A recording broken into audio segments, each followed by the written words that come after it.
I've always enjoyed late-night walks. There's something about the stillness that makes everything feel simpler. I'm a welder by trade, been doing it for over 40 years now. I live alone on a big farm. Just me and my dog Bosley. The house is too large for one person, but I never had the heart to downsize after my wife, Maria, passed away. My kids moved out years ago, and ever since cancer took her, it's just been me and Bosley. One night, after a long day in the shop, I decided to go for a walk. My property is pretty big, so just a single loop is usually enough to satisfy my craving. The air was cool, and Bosley trotted along beside me.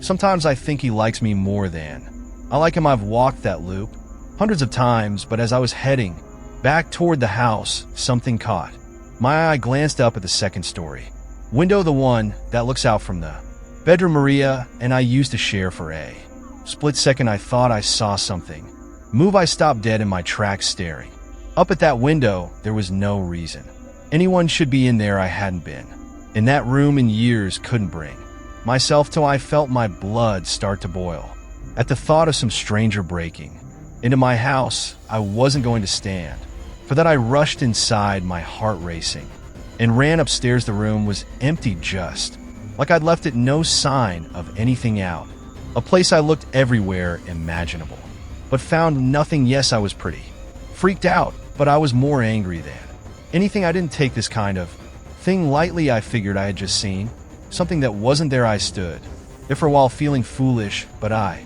couldn't shake the feeling that something had been there. The next night, I woke up to Bosley growling. He's a good dog, never barks unless there's something to bark at.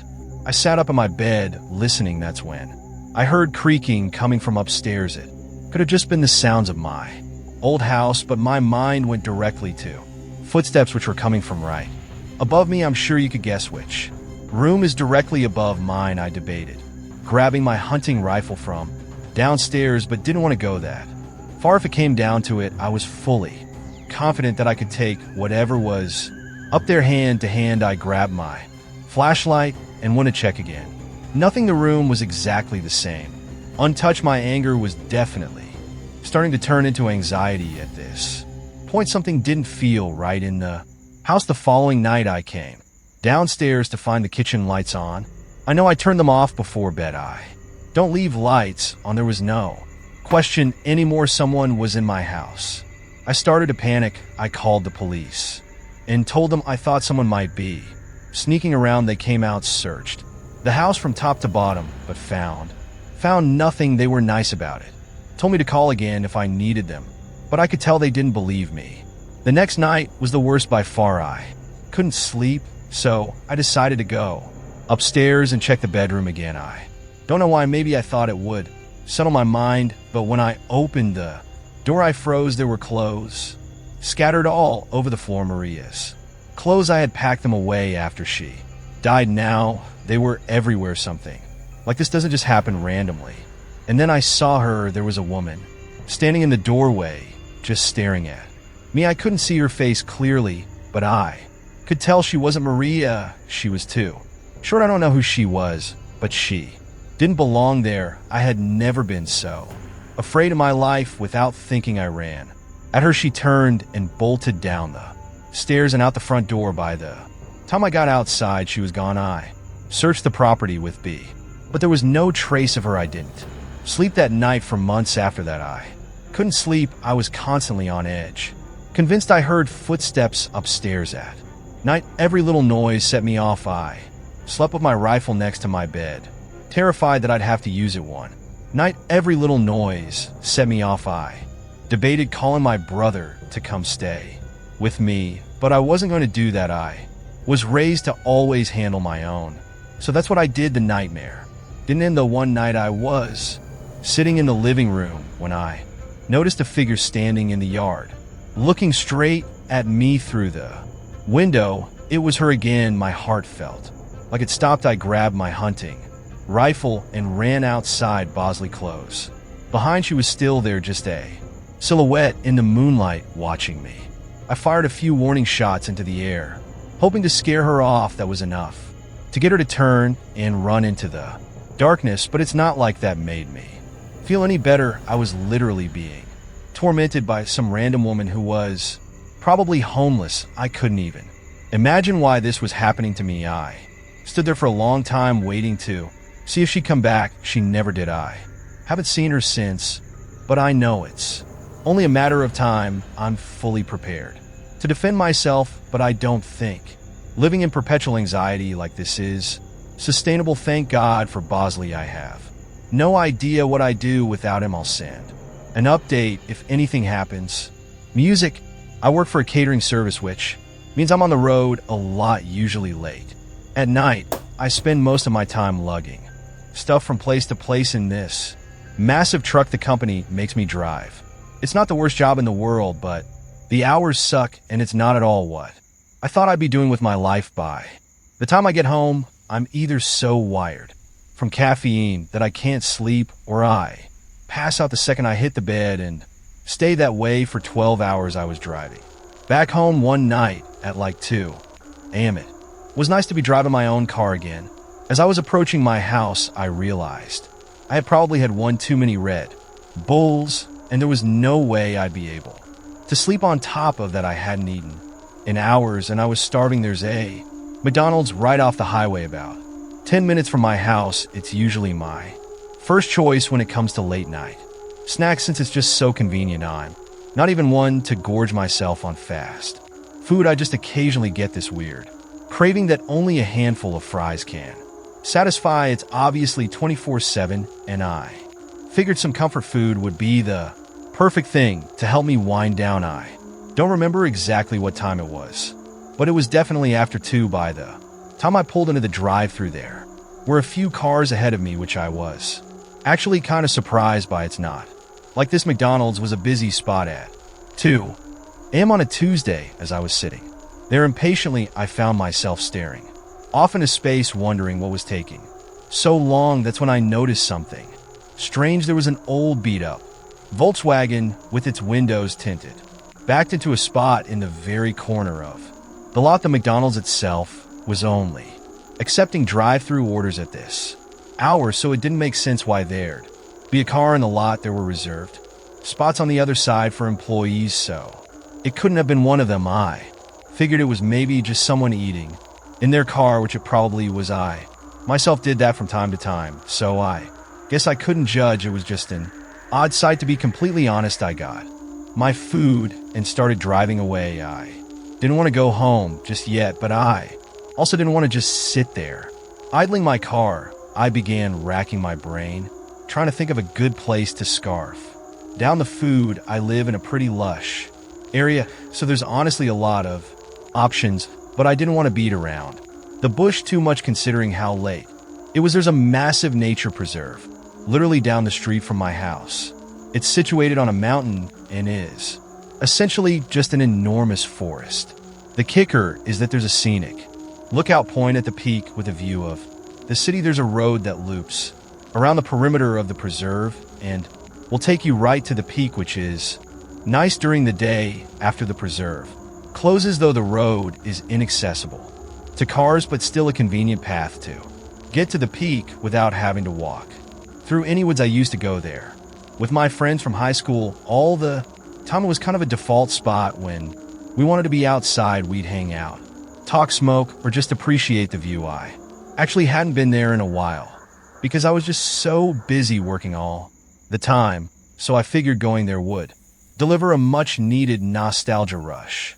When I got to the preserve parking area, it was completely empty. I say parking area because it wasn't a traditional parking lot with spaces for cars, but rather a big patch of gravel that veered off from one of the roads that ran past the preserve's border. Like I said, the actual preserve was closed, meaning I'd have to walk all the way up to the lookout spot from outside before I could even turn off the engine. I saw headlights pulling into the lot. That was unsettling enough on its own. Who else would be here at 2 a.m.?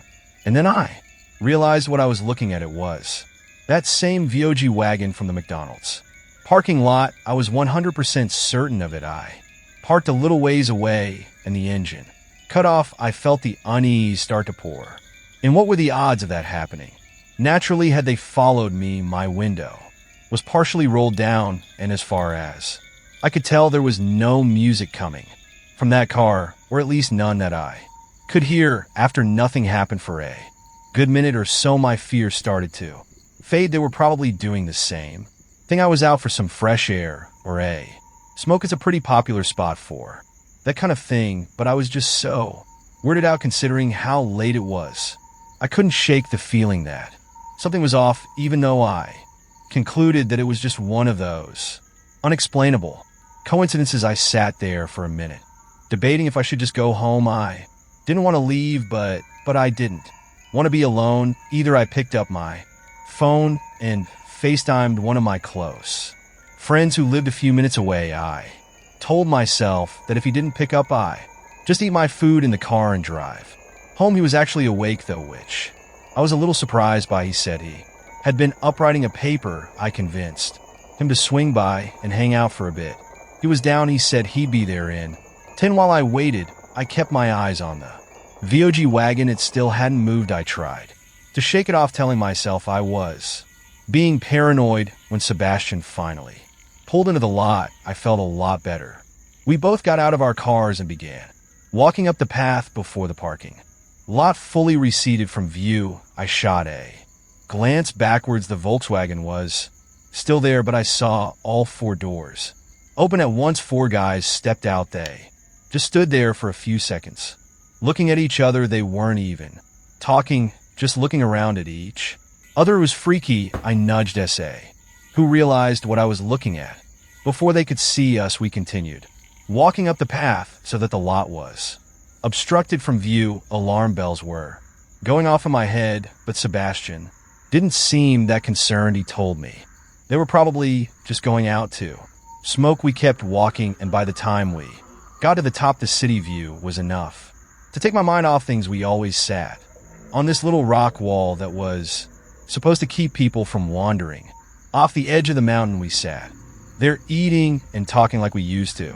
It was as nice, of course. That nice feeling didn't last very long. We heard the sound of talking and laughter quickly approaching us. We turned around to see 3 guys walking towards us, sharing what looked like a blunt. They were acting friendly enough, which definitely calmed my nerves a little. Instead of finding their own spot, though, they walked right up to us like they wanted to start a conversation. The guy in the blunt was covered in tattoos and had a nose ring. He honestly looked pretty intimidating. He flashed half a smile before asking us if we wanted to smoke. We both said no, and one of the other guys laughed and called us, to which Sebastian scoffed at my curiosity, got the better of me, and I blurted out a question about what they were doing at McDonald's. The guy holding the blunt dropped his smile instantly and narrowed his eyes like he was caught off guard by my question. His 2 friends did the same, staring at us with cold expressions. They didn't say anything for an uncomfortably long time. That's when I remembered that there had been 4 guys in that car, not 3. One of them was missing. At that point, I was fully prepared to run. I knew Sebastian was thinking the same thing. Finally, the ringleader told us that he worked nights and that he had just gotten off.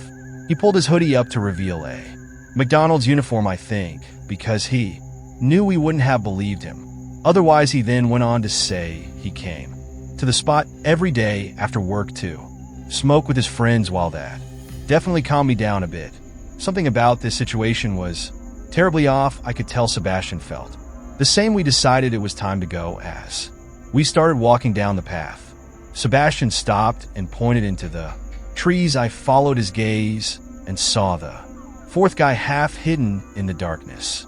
He was holding something, but I couldn't make out what it was. I felt my heart start racing the moment he saw us.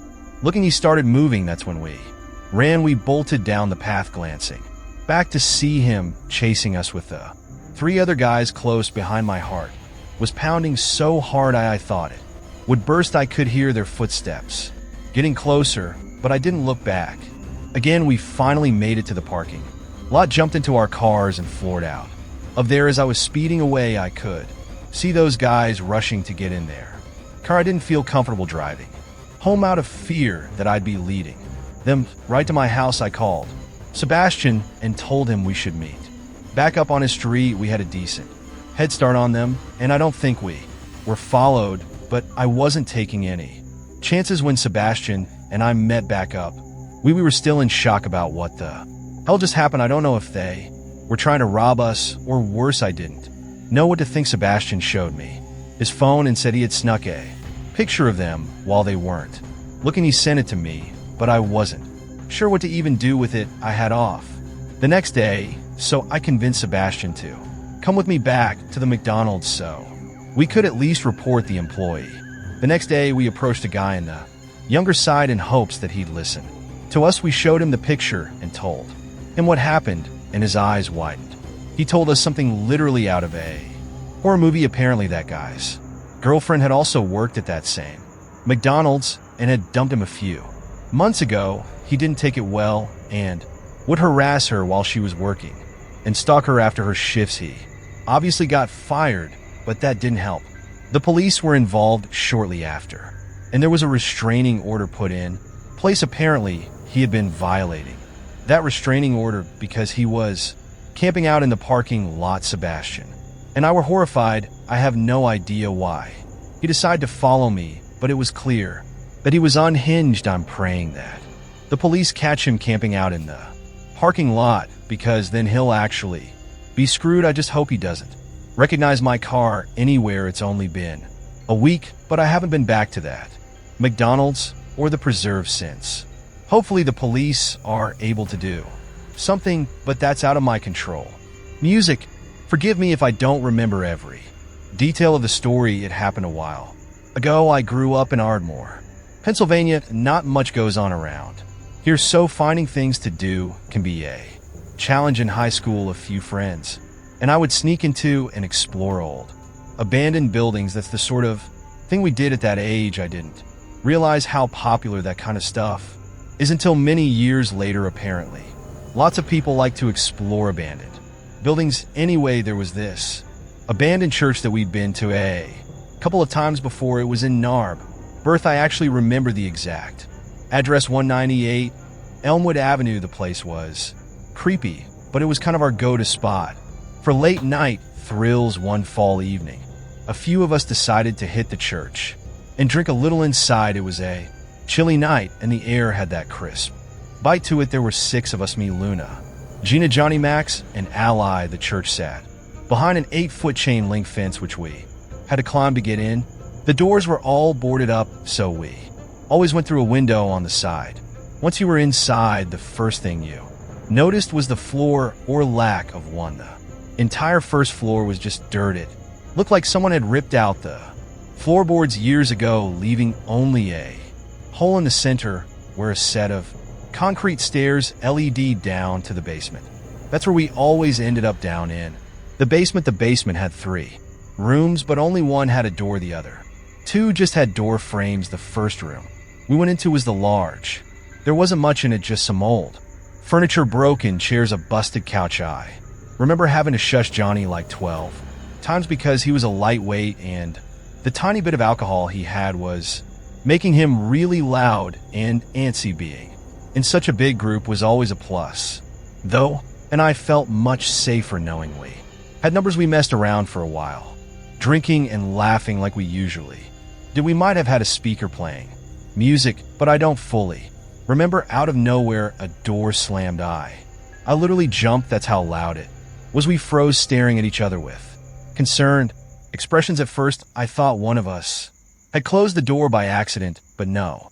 One was near it almost immediately. Luna, Gina, and Johnny made a break for it, sprinting up the stairs, leaving me, Max, and Ally behind. We were the fearless ones, and none of us wanted to leave just yet. My heart was definitely pounding. I fully admit that, but I wasn't going to let the wind freak me out. I could tell Max and Ollie were thinking the same thing. I don't know if it was curiosity or stupidity, but we decided to investigate. After standing in silence for a few minutes, the 3 of us crept over to open the door that had slammed shut. Behind it was a small room, and the first thing I saw was a dresser. The mirror on top of it was cracked, and there were red stains smeared across the surface. At First I thought it was old paint or something, but when I got closer I realized something terrifying it wasn't. Completely dry, the stains still had that sticky sheen to them, like whatever it was hadn't been there for long. I felt the hairs on my neck stand up, and I was having second thoughts about not leaving. Sooner someone, where dare I say, something had recently been in this room. Then I saw the picture. There was an old photo on top of the dresser, a black and white shot of a woman in a wedding dress. She was smiling, but there was something off about it. The whole thing gave me a bad feeling. I backed away, but just as I turned, we heard another noise this time. It wasn't the door it was coming from. One of the other rooms. It was coming from the room we had just been in. That's when Max and Ally both decided they'd had enough. I wasn't going to argue with. Then we grabbed our stuff and ran out of there as fast as we could. When we climbed back over the fence and hit the pavement, none of us said a word. After jumping the fence, I turned around and I could swear I saw the silhouette of a person standing in the open window. I still pray that by some minuscule chance my mind was just playing tricks on me, but I'll never know for sure. My friends and I never went back there together for as long as we remained friends. I've actually been back to that church myself, although it wasn't a church anymore by the time I got around to checking it out again. It was completely demolished. I still have no idea what we saw that night. I'm just glad my friends were there to witness it with me. Had I been alone, I might doubt this whole thing even happens. If anyone wants to do some digging, go ahead. I was never able to find out anything online, but I wouldn't be surprised if that church has a history I don't know about.